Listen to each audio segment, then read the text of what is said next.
Hello दोस्तों, आप सभी का हमारे यूट्यूब चैनल पर स्वागत है। तो आज से हम आपका स्टार्ट करने वाले ईवीएस यानी कि पर्यावरण अध्ययन, जो कि आपके मोस्ट इम्पोर्टेंट आपके वन लाइनर क्वेश्चंस रहेंगे। डेली हम आपका टारगेट रहेंगे 15 से 20 प्लस क्वेश्चन आपके कराएंगे, जो कि आपके 3 से 4 मिनट की वीडियो रहेगी। क्विक रिविजन हम आपके कराएंगे। और ये जो आपके ईवीएस के क्वेश्चन आंसर्स रहेंगे, ये आपका यूपी टेट है, सी टेट है, सुपर टेट है, यानी कि जितने भी आपके टेट एग्जाम्स होते हैं, जो भी शिक्षक भर्ती परीक्षाएँ होती हैं, जिसमें आपका ईवीएस या पर्यावरण अध्ययन से संबंधित क्वेश्चन पूछे जाते हैं, उन सभी के लिए काफ़ी इंपॉर्टेंट साबित होगा। और हर वीडियो से आपका अगर देखेंगे तो प्रत्येक क्वेश्चन में आपका इस वीडियो से आपको प्रश्न जरूर ही मिला होगा। तो चलिए हम स्टार्ट करते हैं। आज की सीरीज पर चलेंगे हम सीधे।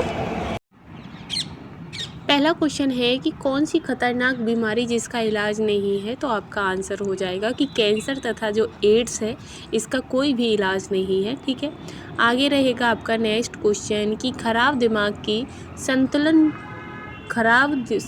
दिमाग की संतुलन को क्या करती है।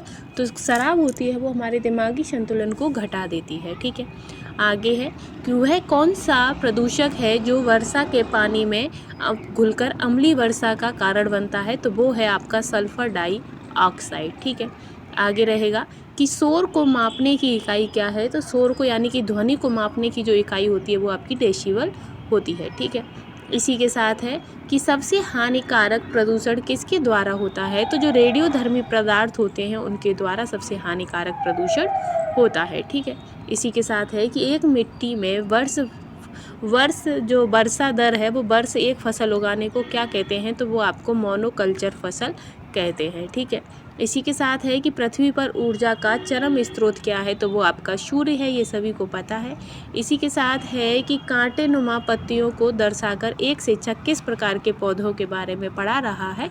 तो वो आपके मरुस्थलीय पौधों को पढ़ा रहा है। ठीक है, आगे है कि विज्ञान की 3 विधियां कौन सी हैं। तो वो आपकी अवलोकन, प्रयोग और मापन, ये 3 आपकी विज्ञान की विधियां हैं। ठीक है, रेशम की रासायनिक प्रकृति कैसी है। तो ये आपकी यह प्रोटीन है। कैसी प्रकृति है? प्रोटीन है। वहीं किस सिंचाई प्रणाली से सर्वाधिक जल संरक्षण होता है। तो जो बूंद सिंचाई होती है उससे सर्वाधिक जल संरक्षण होता है। ठीक है, इसी के साथ है कि प्रकाश संश्लेषण क्रिया में पादप द्वारा वातावरण से कौन सी गैस अवशोषित की जाती है। तो आपकी कार्बन डाइऑक्साइड जो गैस है वो अवशोषित की जाती है। ठीक है, फिर है कि कौन से पक्षी के नर व मादा दिखने में समान होते हैं। तो जो बुलबुल पक्षी होते हैं इनके नर और मादा हमेशा समान दिखते हैं। ठीक है, आगे है कि किस वनस्पति के बीज हम खाते हैं। तो जो मूंगफली है उसके हम बीज खाते हैं। ठीक है, इसके बाद है कि श्रमिक मधुमक्खी अन्य मधुमक्खियों को भोजन के स्रोत की दिशा कैसे ज्ञात कराती है।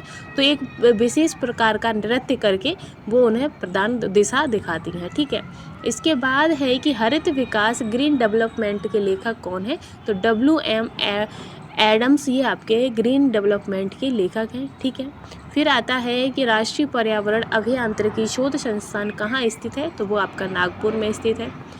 पहला पृथ्वी शिखर सम्मेलन कहाँ हुआ था। तो रियो डी जेनेरो में आपका पहला पृथ्वी शिखर सम्मेलन हुआ था। ठीक है, इसी के साथ है कि पृथ्वी के चारों ओर दिशाओं के समूह को क्या कहते हैं। तो वायुमंडल कहते हैं। फिर है कि शुष्क हवा में नाइट्रोजन की मात्रा कितने प्रतिशत होती है। तो शुष्क हवा में नाइट्रोजन की जो मात्रा है वो आपकी 78% होती है। इसके बाद है कि नोबल गैसों के समूह में कौन सी गैस वायु में नहीं पाई जाती है। तो जो रेडान गैस है ये आपकी वायु में नहीं पाई जाती है।